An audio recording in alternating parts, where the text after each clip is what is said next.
Management. The vision that we have is to get to a point where the production engineer or accountant or drilling engineer or geoscientist all have access to all of the data that they need on a routine basis so that they can make the decisions that they need to make in a timely fashion. Well, you know, Matt foreshadowed where I think technology is going to go for our industry, though, earlier in his comment around auditability. I think one of the things that we'll have to change in our technology workflows, particularly in upstream, is the ability to go back and audit that workflow to ensure that the reserve calculations that we're making, where were the decisions taken, what decisions were taken, can we justify those reserve estimates just like we're having to justify our financials? I think you're absolutely right. John, we've had so many executives that spend all their time on Sarbanes-Oxley and focus on their financial statements, but they're not making their business decisions based upon their financial statements. They're basing their business decisions on the strategic information and the well information, the volume information that they're receiving from the field, and that kind of information, and they want to know what type of integrity is around that data as well. So that's where we see companies pushing, going beyond Sarbanes-Oxley and starting to actually push the integrity process through their strategic data. I think the integrity in this industry is outstanding, and what we have to do is provide the tools for them to be able to document how they're making those estimations so that they can prove that they've gone through a rigorous process. I think it'll improve our reserve estimates. I think it's going to improve the ability to invest in this industry. The confidence level is going to go up in the underlying reserves, and hopefully will attract more capital. I think that's very true. You know, accounting has had controls in place for years.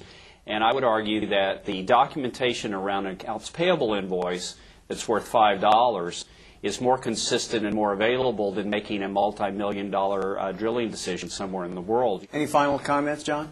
Looking at this, I think one of the most difficult undertakings that any company has in managing technology is getting a grasp on the fact that it's a dynamic versus a static process.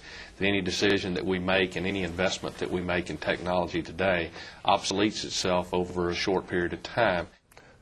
First of all, back to something that we have heard several times today, and that is that our investments really are about producing financial results, not about achieving technological hurdles.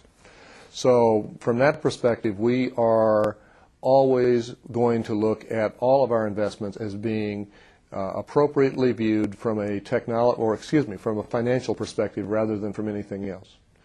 Having said that, I think it's also worth remembering that fundamentally, if you're in this business, you are a technology company. Energy technology turns out to be very, very profoundly different than Silicon Valley technology, which can be done in white rooms, and you have a bad printer and you just start over again. You get little cell phones that work and don't really throw them away. We've never had a laboratory of an oil field, and so you got to experiment with a live well.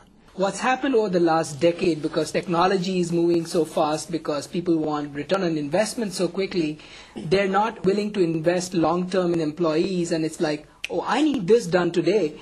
Can you come and do it? I need that done tomorrow. Can you come and do it? They're just picking skilled employees off the labor market.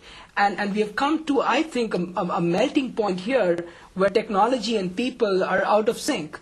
You have to be committed to people as well as to technology, and because at the end of the day, people are going to deliver that technology, and I think as a community, the vendors, the service providers, and the oil and gas industry need to really come together and say, guys, if you're not going to invest in people, so much for your technology. And I totally agree with that point. I think one of the most critical shortcomings of many corporations is that the intersection of, again, strategy, capital, people, process, and technology, and the execution model that ties it all together can't be left to chance. Yeah, Tom, I can't agree more. So many times we'll see companies that will go right from a strategy right to a technology investment. And the reality is you have to think through the risks, you have to think through the business infrastructure, you have to think through all of the different organizational aspects and the people who are going to bring that to life. And without it, you've spent an awful lot of money and you haven't really accomplished anything. Well, we've spent the time here, but it was time well spent. Thanks to all of our guests for being here. Paradigm's John Gibson, Shaker Venkat, Tom Halbudi, David Johnson, Matt Simmons, Tim Parker, and Mario Rivas for joining us in this first discussion Up next week in the World Energy Series, open standards. We need them to maintain order in a world of conflicting agendas. But what about getting energy leaders all over the world to agree on one set of rules? That's the challenge that we will talk about in our next program.